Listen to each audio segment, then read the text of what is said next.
Hello students, welcome to Guru institute. तो अभी तक हमने सॉलिड स्टेट फिजिक्स में क्या क्या पढ़ लिया। क्रिस्टल स्ट्रक्चर से हमने शुरू किया कि क्रिस्टल स्ट्रक्चर होता क्या है, उसकी बेसिक टर्म्स पढ़ी, unit cell, basis, Bravais lattices discuss किए। फिर हमने करा ब्रेविस लैटिस में कि उसमें हमने देखे थे पार्ट्स थे कि सिंपल क्यूबिक है, बॉडी सेंटर्ड है, फेस सेंटर्ड है, ये सब हमने करा। ठीक है, और कुछ और बेसिक स्ट्रक्चर्स भी स्टडी करे, लाइक डायमंड हमने देखा।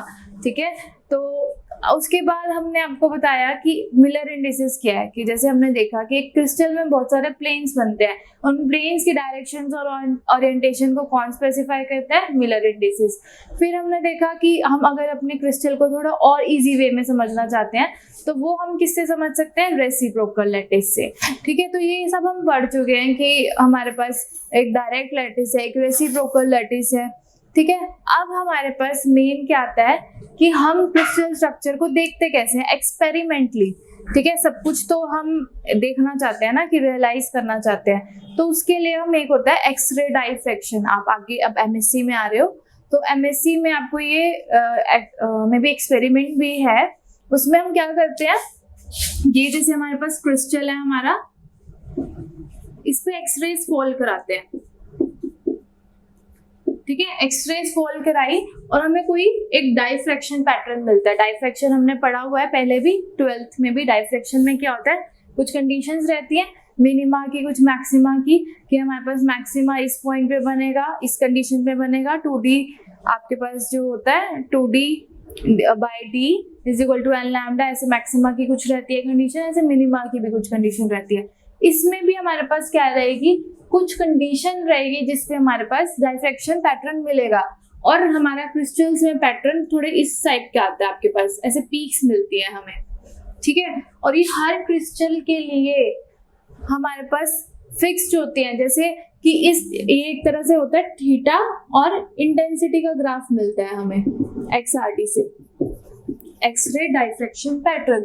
ठीक है, तो जैसे मान लो मेरे पास कोई बेरियम टाइटेनेट का क्रिस्टल है, ठीक है, तो उसकी फिक्स होंगे कि यहाँ पे एक पीक मुझे 30 पे मिलने वाली है, एक 45 पे, 60 पे, एक मेरे को 75 पे। ठीक है, अब आप किसी भी मेथड से बनाओ उस क्रिस्टल को, मतलब बेरियम टाइटेनेट को आप किसी भी मेथड से बनाओ। ठीक है, तो हमेशा पर जब हम उसका XRD करेंगे, मतलब उसका स्ट्रक्चर देखेंगे, तो वो ऐसे ही मिलेगा हमें। तो जैसे हर एक के लिए फिंगरप्रिंट यूनिक होता है ना हमारा, कि हम बता देते हैं उससे कि ये वाला इंसान है। ठीक है, ऐसे ही हम उसके XRD पैटर्न से बता सकते हैं कि वो उसका क्या है, ये वाला क्रिस्टल है। ठीक है, तो उसके लिए हम क्या पढ़ते हैं, अब कौन सी कंडीशंस पे हमें क्या मिलने वाला है, पैटर्न मिलने वाला है, उस कंडीशन को, मतलब डाइफ्रैक्शन फिनोमेना पैटर्न्स को स्टडी या एक्सप्लेन करने के लिए जो हमारे पास कंडीशन आती है, ब्रैग्स कंडीशन, या फिर हम उसे कहते हैं ब्रैग्स लॉ। ठीक है, सबने पहले भी सुना ही है वैसे ब्रैग्स लॉ।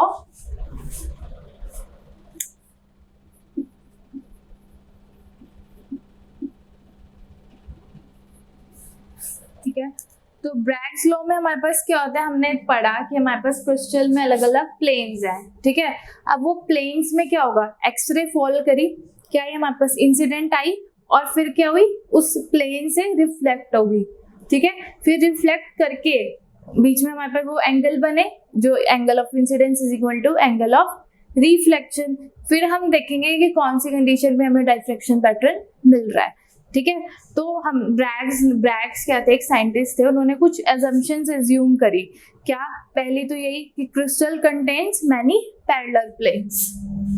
ये मैं ऐसे प्लेन्स ड्रॉ, जैसे ऐसे कि क्रिस्टल में बहुत सारे पैरेलल प्लेन्स होते हैं, ऐसे हमने देखा भी कि क्रिस्टल में बहुत सारे प्लेन्स होते हैं। ठीक है, मैं इसको इस तरह से ले लेती हूँ, अभी एक प्लेन को ऐसे लाइन से दिखा देती हूँ। ठीक है, फर्स्ट अजम्पशन उनकी ये थी। अब एक्सरेज जो है वो रिफ्लेक्ट होंगी बाय दिस पैरेलल प्लेन्स। ठीक है, अब मेरे पास मान लो यहाँ था, ये मेरी एक्सरे आई। ठीक है, इसने यहाँ पे थीटा एंगल बनाया, तो एंगल ऑफ रिफ्लेक्शन भी क्या होगा, थीटा। ठीक है, ये होगी पहले प्लेन से। ऐसे ही दूसरे प्लेन का भी यही। ठीक है, अब हम डाइफ्रैक्शन और उसमें क्या करते थे, ये हमारा क्या आएगा, ये यहाँ देखो, ये तो बाकी सारी क्या है, पैरेलल है, सेम उसमें होगी। ये चीज क्या है, इतना पार्ट, ये पार्ट जो है ये हमारे पास क्या आएगा, पाथ डिफरेंस। इतना ही पार्ट डिफरेंस है ना। यहाँ से अगर हम देख लें, ये मैंने परपेंडिकुलर बाइसेक्टर डाल दी है, ये इतना पार्ट सेम है, इतना पार्ट सेम है, ये चीज क्या है, पार्ट डिफरेंस है। ठीक है, इसे मैं लेबल कर देती हूँ, जैसे ये ए हो गया, ये बी हो गया, सी हो गया, डी हो गया। ठीक है, तो पार्ट डिफरेंस क्या हो गया मेरे पास, B C plus B D. ठीक है, ये हो गया हमारे पास पार्ट डिफरेंस। अब इसे कैलकुलेट कर लेते हैं हमारे पास। ये तो हम कैलकुलेट कर लेंगे, और ये क्यों कैलकुलेट कर रहे हैं हम, क्योंकि उसकी सेकेंड एग्जम्पशन क्या थी ब्रैग्स की, कि पार्ट डिफरेंस जो है टू रेज का अगर इंटीग्रल मल्टीपल होगा लैम्डा का तो वो क्या देगा, कंस्ट्रक्टिव इंटरफेरेंस देगा। क्या है सेकेंड एग्जम्पशन, तो ब्रैग ने सेकेंड एग्जम्पशन क्या दी, कि अगर जो path difference between two X rays अगर इंटीग्रल मल्टीपल होगा ऑफ लैम्डा का तो वो क्या देगा, कंस्ट्रक्टिव इंटरफेरेंस। सेकेंड एग्जम्पशन क्या थी, फर्स्ट तो ये थी कि हमारा जो क्रिस्टल है उसमें पैरेलल प्लेन्स होते हैं। अब हमारे पास ये सेकेंड एग्जम्पशन क्या थी, कि द इंटीग्रल मल्टीपल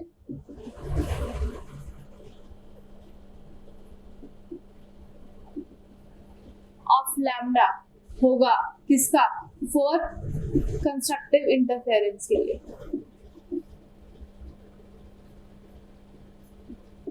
ठीक है, या फिर लिख सकते हैं if path difference between two X rays is integral multiple of lambda then it will give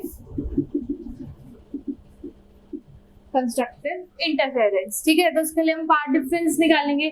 part difference क्या होगा हमारे पास, BC प्लस BD।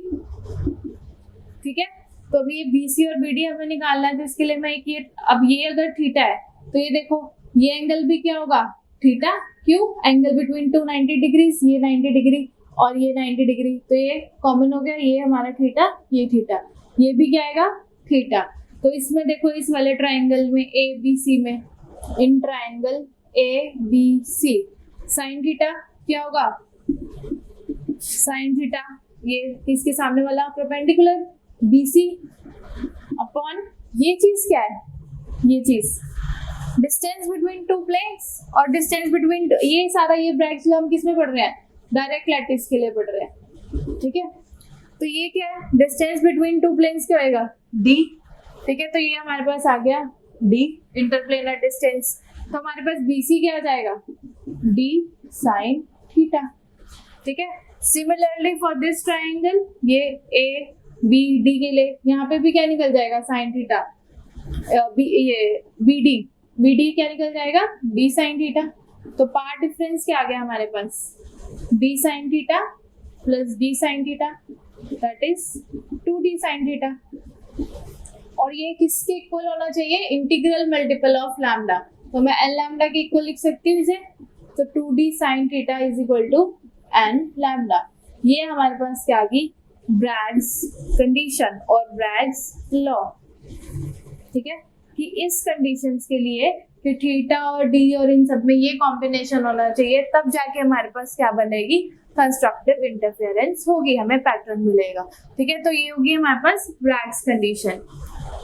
अब हमें, अगर मैं आपको थोड़ा सा आइडिया देना चाहूँ कि कैसे हम ये एक्स रेज फॉल करा के क्रिस्टल का स्ट्रक्चर जान लेते हैं, तो उसके लिए आप ये देख सकते हो, जैसे हमारे पास सिंपल क्यूबिक FCC इन सब के लिए फिक्स हमारे पास रेशियो है, किसके बीच में, D और D की हमारे पास रेशियो है, जैसे अलग अलग प्लेन्स की।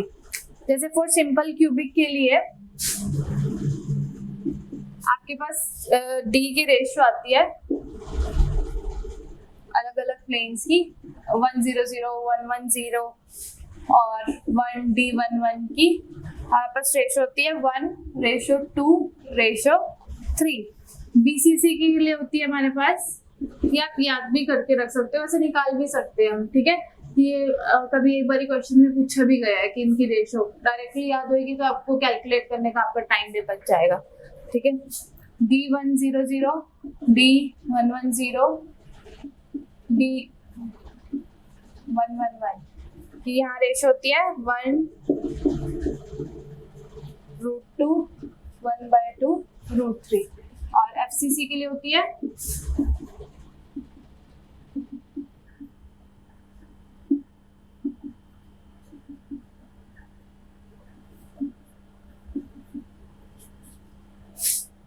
1/2 और 1/√3।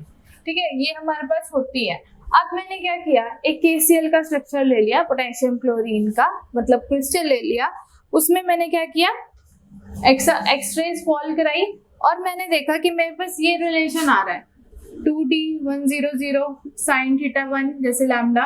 तो θ1 की मेरे पास वैल्यू आ रही थी 5 डिग्री 23 मिनट। ठीक है, मैंने निकाल के देखी एक्सपेरिमेंटली। और अगर मैंने इस प्लेन के लिए किया तो मेरे पास थीटा की वैल्यू आ रही थी 7 डिग्री 20 मिनट। फिर नेक्स्ट के लिए जब हमने देखा 111 प्लेन के लिए, तब वैल्यू आ रही थी 9 डिग्री 23 मिनट को। जब मैंने इनकी रेशो ली, ठीक है, जब मैंने इनका sin θ1, sin θ2, sin θ3 किया, इनकी रेशो इसकी रेशो क्या होने चाहिए हमारे पास इस कंडीशन से।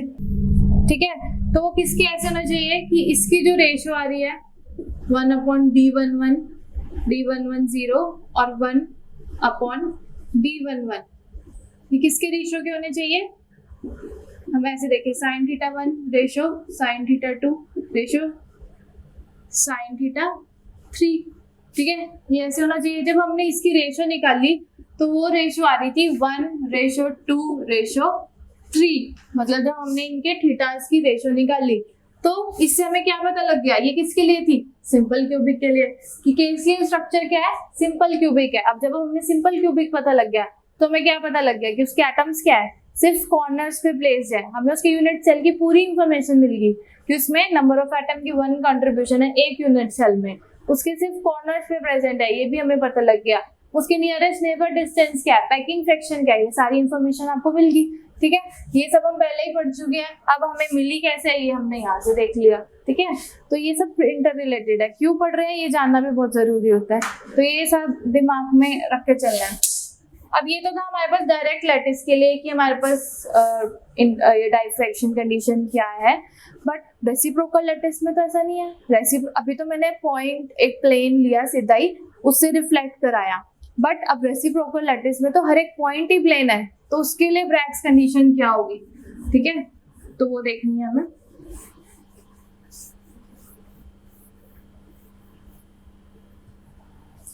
तो ब्रैग्स कंडीशन को अगर हम रेसिप्रोकल लैटिस में पढ़ना चाहते हैं तो उसके लिए एवोल्व्ड कंस्ट्रक्शन समझनी जरूरी है। एवोल्व्ड भी एक साइंटिस्ट है, उन्होंने ब्रैग्स कंडीशन रेसिप्रोकल लैटिस में समझने के लिए इजी सी, मतलब एक तरह से ज्योमेट्रिकल रिप्रेजेंटेशन दी कि कैसे उसे समझा जा सकता है। ठीक है, तो ठीक है, तो एवोल्व्ड कंस्ट्रक्शन हमारे पास आई इसके लिए। अब मैं एक रेसिप्रोकल लैटिस मान लो ड्रॉ कर रही हूँ।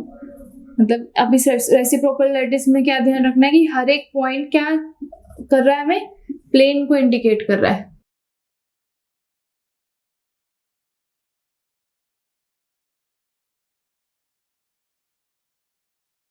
ठीक है, तो एवोल्ड ने क्या कहा कि एवोल्ड का एक ज्योमेट्रिकल कंस्ट्रक्शन है to get a relation between a incident wave vector and reflected wave vector. ठीक है, अब यहाँ पर मैंने मान लो ये एक पॉइंट ले लिया O, इससे मैंने क्या किया, एक इंसिडेंट एक्सरे की तरफ एक वेक्टर ड्रॉ किया।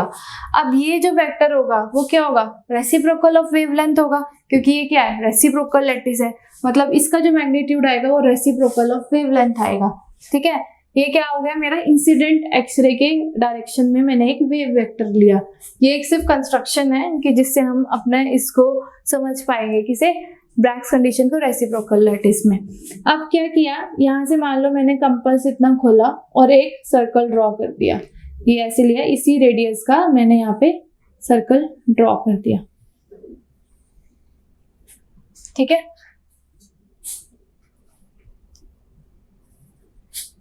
फिर ये हमारा इंसिडेंट थी, ये मेरे मान रिफ्लेक्टेड है, ये रिफ्लेक्टेड आ गई, इसे के डैश से रिप्रेजेंट कर देते हैं। ठीक है, अब इन दोनों को कंबाइन करने के लिए जो मैं ये रिजल्टेंट दूंगी, ये मेरा क्या है, रेसिप्रोकल लैटिस वेक्टर, इसे हम रिप्रेजेंट करते हैं जी से। ठीक है, ये आपको याद रहे लॉ, इसके लिए ही सिर्फ मैं बता रही हूँ। ठीक है, इसकी बहुत ज्यादा डिटेल में जाने की जरूरत नहीं है। तो अब हम बाय वेक्टर लॉ, अगर हमारे पास ऐसे ट्राइंगल बनता है कि ये इंसिडेंट है हमारे पास, ये रिफ्लेक्टेड है, तो देखो कैसे बनता है, ये सिंपल, ये के डैश है आपका, ये के है और ये जी है, तो कैसे करेंगे, k dash plus G is equal to k, है ना, यही रहता है ना कि ये और फिर इन दोनों को जो कंबाइन करेगा ये हमारे पास क्या आ गया, वेक्टर लॉ से आ गया। ये हमारे पास ये कंडीशन हमें मिल गई कि ये हमारे पास रिफ्लेक्टेड, रेसिप्रोकल और ये इंसिडेंट एक्सरे के उसमें। अब इनका जो मैग्नीट्यूड रहता है हमारे पास ये सेम रहेगा, है तो दोनों वेव वेक्टर ही, वेव वेक्टर मतलब 2 pi by lambda, reciprocal of lambda. ठीक है, ये तो इनका मैग्नीट्यूड तो सेम रहेगा बट डायरेक्शन डिफरेंट है। इसकी डायरेक्शन क्या है, in the direction of incident X ray, और इसकी क्या है, in the direction of reflected X ray. ठीक है, अब हमें लॉ को निकालने के लिए अब ये ध्यान में रखना है कि हमारे पास के क्या है, k wave vector of incident X ray, ये क्या है, wave vector of reflected X ray, और ये क्या है, रेसिप्रोकल लैटिस वेक्टर। ठीक है, अब देखो इसको अगर हम कंडीशन अपनी लेके आना चाहती है तो हमने क्या किया है, दोनों को स्क्वायर कर दो, मतलब के डैश जी, इसका इधर साइड से स्क्वायर हो जाएगा और ये यहाँ स्क्वायर, इसे सॉल्व करेंगे तो क्या आएगा, k dash square plus g square plus 2k dot g और ये के स्क्वायर। जब भी हम स्क्वायर कर देते हैं यानी कि उसका मैग्नीट्यूड आ जाता है, तो मैग्नीट्यूड दोनों का क्या है, सेम है, तो ये मैं कट कर सकती हूँ।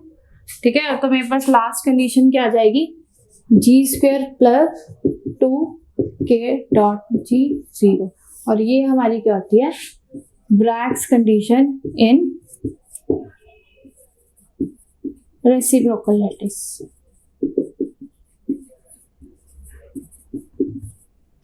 ठीक है, तो ये कंडीशन आ गई आपकी रेसिप्रोकल उसमें कि ये reciprocal lattice vector k dot G is equal to 0, यानी कि इस कंडीशन के लिए हमारे पास क्या मिलेगा, हमें हमारा डायफ्रैक्शन पैटर्न मिलेगा। ठीक है।